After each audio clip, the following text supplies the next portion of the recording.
आपला प्रॅक्टिकल आहे observe and report dashboard gauges. ठीक आहे. तर आपण आज डॅशबोर्डवरचे वेगवेगळे गेजेस जे लॅम्प्स आहेत ते काय माहिती सांगतात किंवा ते काय इंडिकेट करतात ते पाहायचं आपल्याला. तर सर्वप्रथम तुम्ही पाहत असाल आता डॅशबोर्डवर एक 4 राऊंड दिसत आहेत तुम्हाला. ठीक आहे. तर पहिलं याच्यात तुम्हाला हे 10, 20, 40, 80 असं दिसत असेल तर हे आपलं आहे स्पीडोमीटर. तुमची गाडी जेव्हा रनिंगमध्ये असेल तेव्हा हे तुम्हाला तुमच्या गाडीची स्पीड सांगते.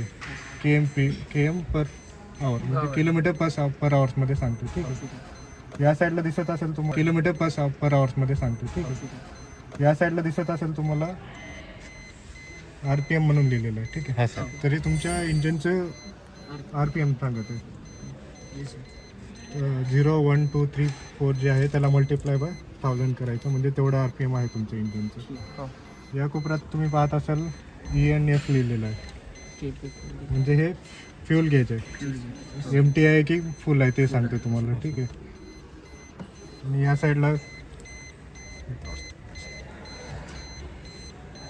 या साईडला तुम्हाला टेम्परेचर सेन्सर दिसत आहे. तुमच्या कूलंटची टेम्परेचर सांगते हाय आहे की लो आहे. ठीक आहे.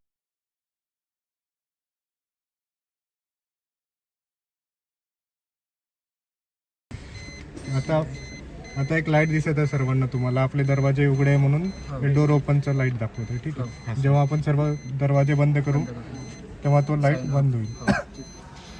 आता आपण इग्निशन स्विच ऑन करत आहे तर इतके सारे लाईट दिसत आहे आपल्याला. मध्ये एक डिजिटल दिसत आहे त्यामध्ये तुम्ही पाहाल तर सर्वात वर आपल्याला ॲम्बियंट टेम्परेचर दाखवत आहे. तर आपल्या आजूबाजूला किती टेम्परेचर आहे ते सांगत आहे. त्याच्याखाली 17, 53, 14 दाखवत आहे. ती रनिंग दाखवते. स्पीड आपल्या ऑडोमीटर म्हणतात त्याला. जर तुम्ही ॲनालॉग पाहिलं असेल तर त्यात नंबर असतात आणि डिजिटलमध्ये नंबर्स दाखवतो. हे आपलं ऑडोमीटरची रिडिंग आहे म्हणजे आपली गाडी आत्तापर्यंत कितीपर्यंत चालली. त्यानंतर या लेफ्ट साईडच्या मोठ्या सर्कलमध्ये तुम्ही पाहत असाल तर 2 लाईट्स आहेत. एक ब्रेक आणि एक स्टेअरिंग सारखं दाखवत आहे. ते पॉवर स्टेअरिंगचं आहे. जेव्हा चालू कराल तेव्हा तो बंद झाला पाहिजे. जर चालू असेल तर आपल्या पॉवर स्टेअरिंगमध्ये काहीतरी खराबी आहे असं त्याचा अर्थ होतो. ठीक आहे. साईडचा ब्रेक दाखवत आहे. हा आहे आपला हँड ब्रेकसाठी किंवा पार्किंग ब्रेक म्हणतो आपण तर. आता मी हा लिव्हर खाली घेत आहे तर तो ब्रेकची साईन निघून गेली म्हणजे काय आपण हँड ब्रेक रिलीज केला.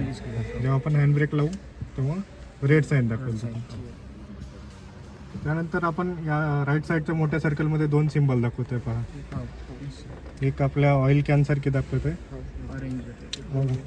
लाल कलरमध्ये. त्याचा अर्थ काय की आपल्या इंजिनमध्ये जो ऑइल आहे तो ऑइलची लेवल दाखवते. जेव्हा आपण गाडी चालू करू तेव्हा ती बंद असली पाहिजे. त्याचा बंद असे आहे म्हणजे ऑइल लेवल व्यवस्थित आहे. जर ती चालूच असेल तर त्याचा अर्थ आपल्या इंजिनमध्ये ऑइल कमी आहे किंवा नाहीच आहे. तर आपल्याला मग इंजिन ऑइल परत टाकून घ्यावं लागेल. त्याच्या खालचं जी साईन आहे ती तुम्हाला सांगत आहे की आपल्या इंजिनमध्ये कुठलं माल फंक्शन आहे का. समजा इंजिनमध्ये खूप सारे सेन्सर राहतात. त्याच्यात जर एखादा सेन्सर काम करत नसेल तर ती लाईट दाखवते आपल्याला. आता मी तुम्हाला इंजिन स्टार्ट करून दाखवतो. त्यानंतर काही साईन दिसतील तुम्हाला. आता तुम्ही पहा स्टेअरिंगची लाईट गेलेली आहे. आपला ऑइल प्रेशरचा जो होता तोही लाईट गेलेली आहे म्हणजे आपल्या इंजिनमध्ये ऑइल व्यवस्थित आहे. त्याच्या खालचं जे इंजिन माल फंक्शन होतं तेही लाईट आता दाखवत नाही. याचा अर्थ काय आपलं इंजिन व्यवस्थित आहे. ठीक आहे. यानंतर आता तुम्ही जेव्हा मी की ऑन करेन तेव्हा 2-3 सिम्बॉल दाखवून ते बंद होतात. त्याकडे लक्ष द्या तुम्ही सर्वजण. एक सीट बेल्टचं दाखवत आहे. इकडे एक ABS दाखवलं. ठीक आहे. जो ABS आहे जेव्हा आपण रनिंगमध्ये आहोत तेव्हा जर लागलं तर आपलं ABS म्हणजे अँटी लॉक ब्रेकिंग सिस्टीम तो काम करत नाही याचा अर्थ. आणि जेव्हा जर समजा ते ऑन आहे त्याचा अर्थ आपलं ABS खराब आहे आणि जर ऑफ असेल तर ABS व्यवस्थित काम करत आहे. आणि त्याच्या बाजूला एक डोरचं जो सिम्बॉल त्याच्या बाजूला एक आपल्याला एअरबॅगचा सिम्बॉल येत होता.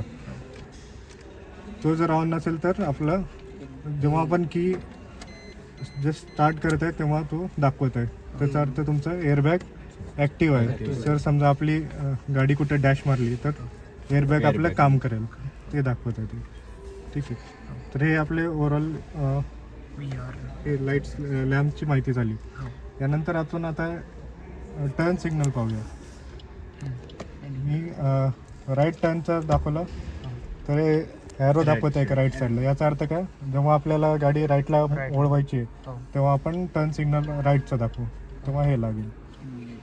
जर मला लेफ्टला जायचं असेल तर आपण लेफ्टचं दाखवू, तेव्हा लेफ्टचं टर्न सिग्नल दाखवेल. ठीक आहे.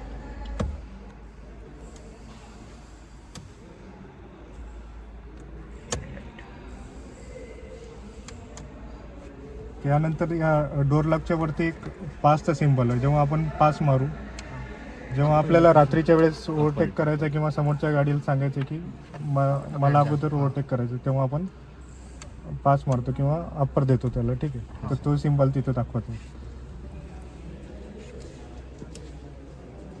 तर अशा प्रकारे आपण गाडीच्या डॅशबोर्डवरचे वेगवेगळे गेजेस पाहिले आणि जे लॅम्प्स आहेत त्याचा अर्थ समजून घेतला. राईट साईडला तुम्ही पाहत असाल काही आपल्याला इथे की दिलेलं आहे. पहिला जो आहे हेडलाईट लेवलर, याच्यात तुम्ही नंबरिंग पाहत असाल 1, 2, 3 आणि वरती 4 पण आहे. एकचा अर्थ काय, जेव्हा आपण समोर दोघंच बसलेलो आहे सीटवर तेव्हा आपण 1 वर ठेवतो.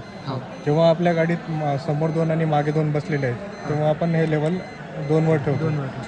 आणि समजा आपल्या गाडीत समोर 2 मागे 2 आणि आपल्या डिक्कीमध्ये बॅक साईडला लगेज आहे तेव्हा आपण हे 3 वर लेवलचं करतो. आणि जेव्हा आपण गाडीमध्ये 5 जण आहे आणि मागे लगेजसुद्धा आहे तेव्हा आपण 4 वर सेट करतो. हे याच्यासाठी करतो की आपण जेव्हा गाडीच्या मागच्या साईडला वजन वाढते तेव्हा आपली गाडी मागच्या साईडला थोडी झुकलेली राहते, तर आपली बीम जी आहे ते व्यवस्थित पडली पाहिजे, त्याच्यामुळे लेवलर दिलेलं आहे. त्याच्या बाजूला तुम्ही पाहत असाल फॉग लॅम्प आहे. जेव्हा हिवाळ्यात जनरली फॉग राहते, फॉगमध्ये आपली लाईटमध्ये क्लिअर नाही दिसत, त्यावेळेस आपण फॉग लॅम्पचा यूज करतो, त्याच्यामुळे आपल्याला थोडीशी विजिबिलिटी भेटते. त्यावेळेस आपण फॉग लॅम्प ऑन करतो. त्याच्या बाजूला तुम्ही एक अलार्म पाहत असाल. गाडीशी कोणी छेडखानी करू नये म्हणून आपण अलार्म सिस्टम लावलेली राहते गाडीमध्ये. जर आपण आपली गाडी लॉक आहे आणि कोणी लॉक काढण्याचा प्रयत्न करत आहे तेव्हा हा अलार्म वाजेल आणि तो आपल्याला बंद करायचा असेल तर मग आपण इथून बंद करू शकतो. ठीक आहे.